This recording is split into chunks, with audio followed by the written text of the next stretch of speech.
Hello, welcome back to BLENDERSUSHI live noding. Today, I'm gonna continue with the experiment on OSC, the Open Sound Controller idea, and how we can kind of connect the outside world to Blender, and then perhaps we can do the opposite, kind of using Blender to control the outside world. I remember watching. There's this YouTube video. This is a presentation by Gleb Alexandrov. This is about. I think the presentation is about how to make a dramatic lightning using Blender to create like a beautiful render. Um, it talks about how to create an impact, like emotion, to make an emotions using Blender. It's not about talking about the technical stuff, but it's about how to kind of make people react to your work. I think he kind of talked about like a fine art painting, how it creates emotions to to people. Um, Mostly probably about realism in rendering in CG. He's a very smart person. He's probably a lot younger than me, maybe 10 years younger.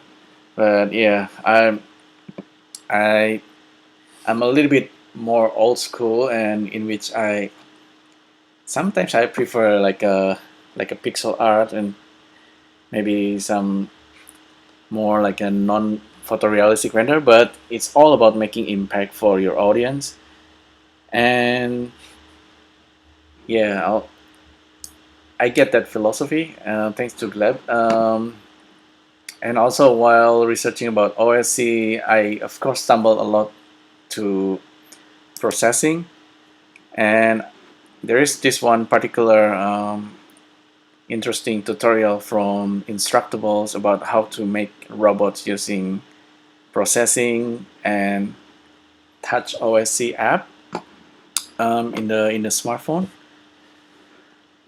And I decided, okay, I think making a robot face is actually can be fun to do, even though we are not using processing, we are using Blender. Blender has definitely has advantage in terms of creating animations, because with tools like processing, even though you have access, you can easily do things with processing, such as like if you're using Kinect or you're using microphone or webcam, processing can handle those stuff really quickly. Blender is not like that. Blender is really not about interactive, unless we are talking about maybe Blender game engine and then maybe different thing.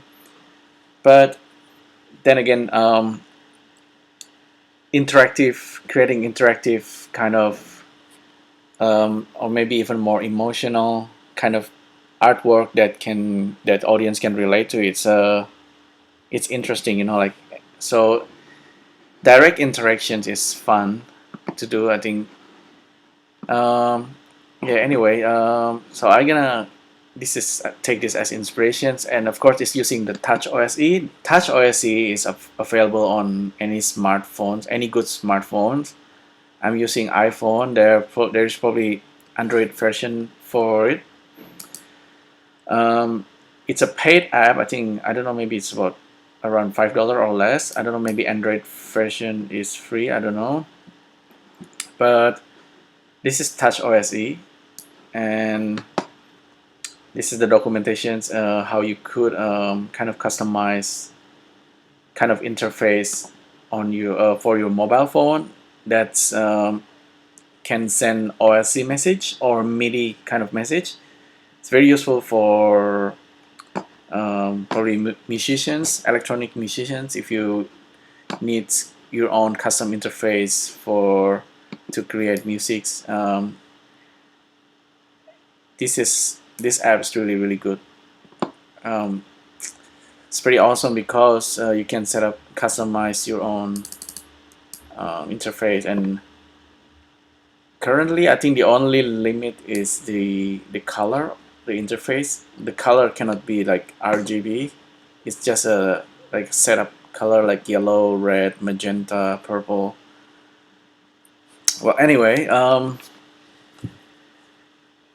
you need to have the TouchOSC and a smartphone, good smartphone that can do TouchOSC, that can run TouchOSC basically. So yeah, currently I have this setup. This is Blender. Okay, this is a Blender normal environment. It's not Blender game engine.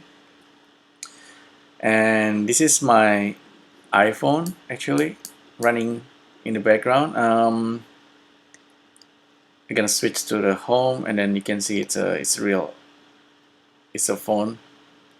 Okay, it's an iPhone running, and I'm currently dragging my finger across the iPhone, and it's controlling this thing, this fader interface. I can make it like smiling like that, and as you can see, it's controlling Blender. And I found this is really super interesting. To set this up is actually it's not hard at all. I'm using animation nodes as well. But first of all, I wanna point out that this is like a two-way communications between the iPhone TouchOSC app and Blender. It's two-way communications, and I'm using this this add-on called OSC that I already talked about in previous video. What's happening is Blender is currently Blender or my computer connected to this Wi-Fi address. Okay, and then it's currently listening to port 9001 from my phone, and it's sending out the message from Blender into my phone, which is connected to this address in the Wi-Fi, and then the output port is 9002. So it's kind of like two-way communications. If I draw it again, this is Blender, and okay, this is my iPhone.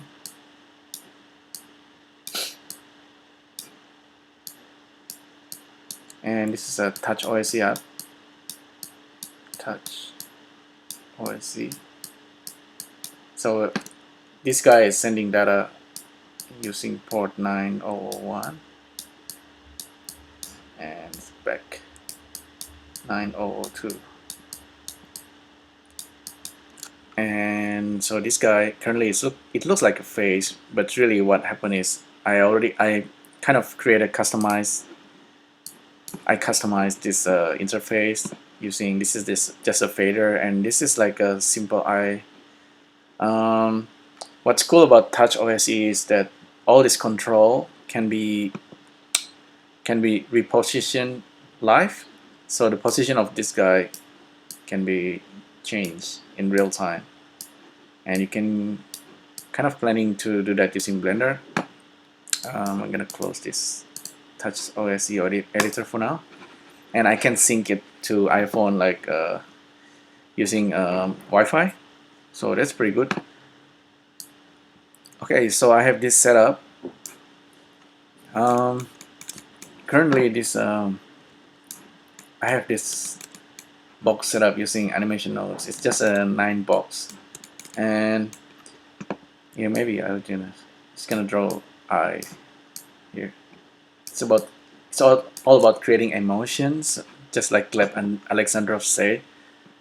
So yeah, let's see.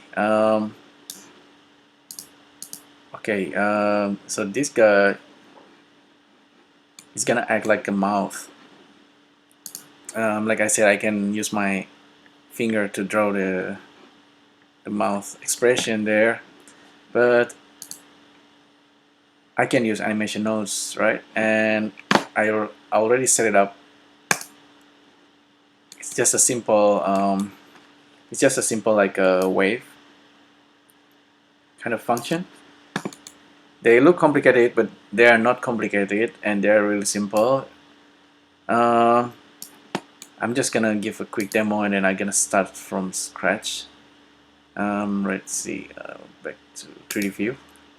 The funny thing is when we are in a 3D view full, everything is pretty fast, a lot faster than when we have the compositing screen. So what do we have here? So I'm just gonna increase the value, and then okay, so there you go. My iPhone is reacting now. It's creating this kind of scary or nervous kind of mouth expression. Let's see what we have here. So this is the speed. So that's probably the frequency of the wave. So this isn't a normal kind of wave, sine wave. It's like that. And that's controlling the number of wave. So that's a 2 wave, 3 wave, and this one is the amplitude of the wave. So this is a normal sine wave. I previously don't want to make a video just to make a kind of a sine wave because it's kind of super basic. However, if we I can show it to you how to create this using nodes, because it's a lot fun now that it's actually reacting on my iPhone like this, and it's almost like a robot, like a real robot. I haven't made it so it's reacting to my voice yet, although maybe we can use a Chuck or Sonic Pi to generate sound that's gonna also control this wave or affect it in some kind of form. Yeah, so that's this is actually real time, and it's really quite fun to do. I'm gonna show you how we create this wave. This is actually super basic.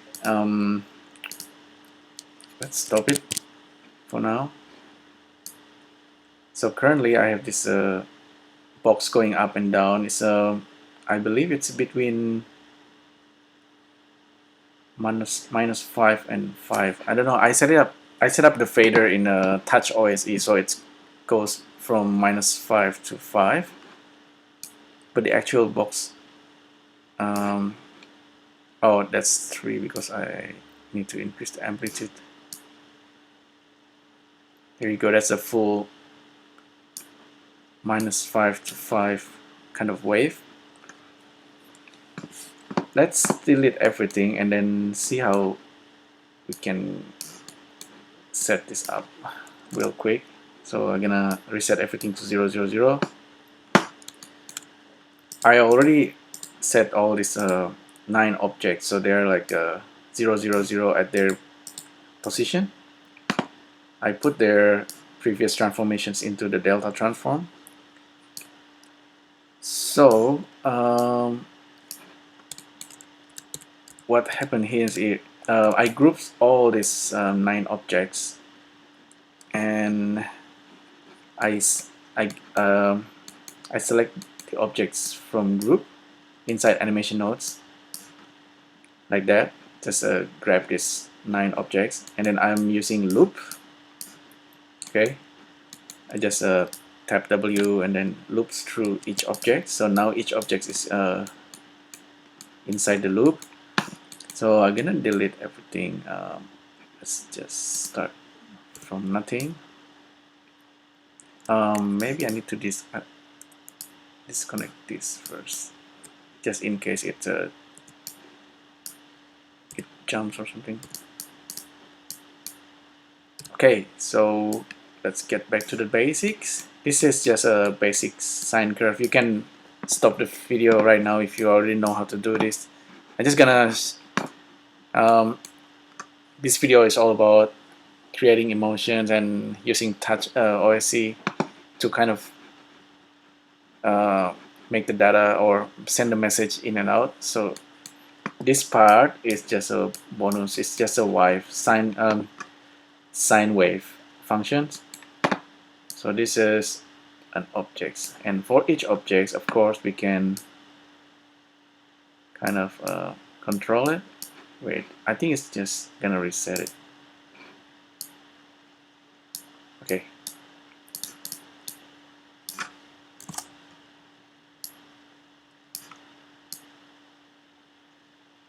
Okay, we know that we can control all the objects at the same time like this while inside the loop. So if you just have the loop, each objects and plug into this object transform output with a location check, you can control all of them at the same time.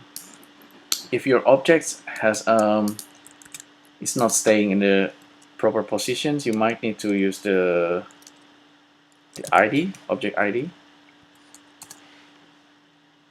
So for each object, you might need to grab the initial transform.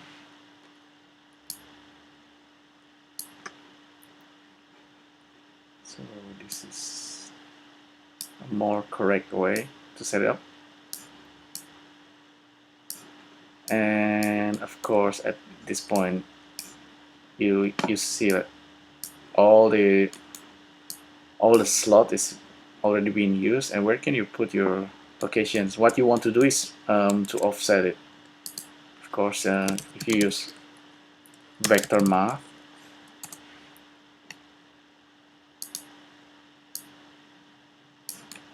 now you can kind of add your own value to the y.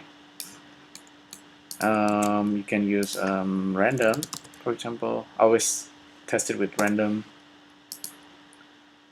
number plug into the y.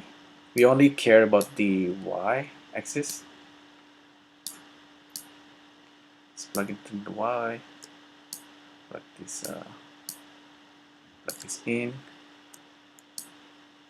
Oops, disconnect that. Plug it to the y, and it's gonna generate random value. We can give it between -5 and 5.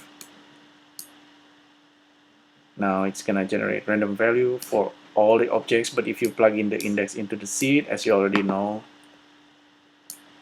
you get kind of like a random result. It's a random number for the y of each object. Right. So random is not so cool. You can use wiggle number. Number wiggle. Plug the number into the y.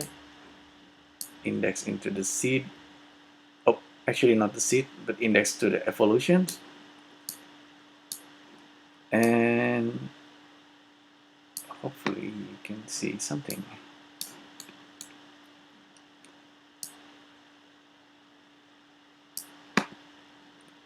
Now index number is actually from 0 to 1 to 3. It's kind of big number, big integer number. We're gonna, if you use math and multiply it with a 0.1 or something,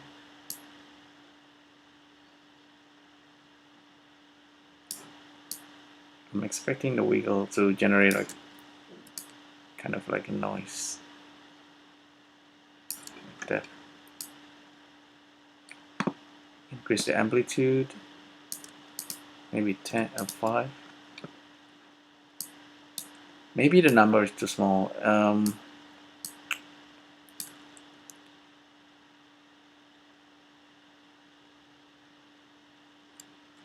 Okay, let's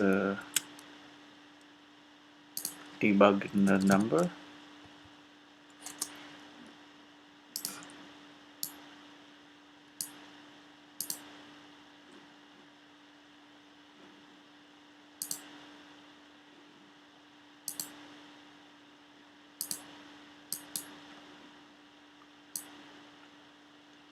-8, -8, -8, -7. Let's try 0.01. Maybe increase the speed.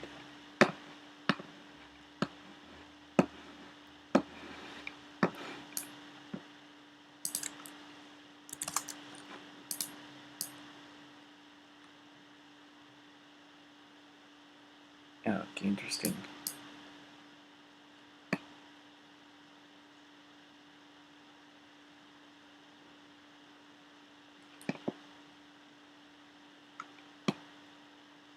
Looks like I need to either multiply it by a small number or increasing the thingy. Index. Oh, okay. Okay, I know. We need to use frame. We need to offset it using frame and kind of delay it. I just realized that. So frame number. So now um, let's have our timeline back.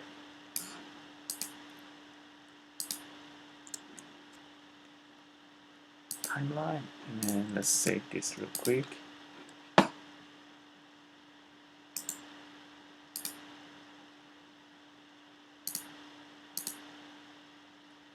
Stop it. So currently it's a 9 box, and we have a wiggle value that's giving the same number for each one of them. I have already shown you that we can use the delay time, kind of like offsetting each time using the index, for example. And now we can see that the wiggle offsets happening for each one of our box, which is also controlling our robot right here, our robot face. Yeah, so that's a wiggle, and we've seen this a couple of times, but I haven't done sine wave. So let's get our combined vector back. How do we make a sine wave? We just need of sine functions. As simple as that, and it needs to go in the y. Okay, let's just get math, and this should be sine wave. If we put a frame number, plug it into the sine, what's gonna happen is like it's gonna generate number between -1 and 1. So it's -1, goes up to 1, and go back to -1 in a nice kind of a wavy pattern, like that.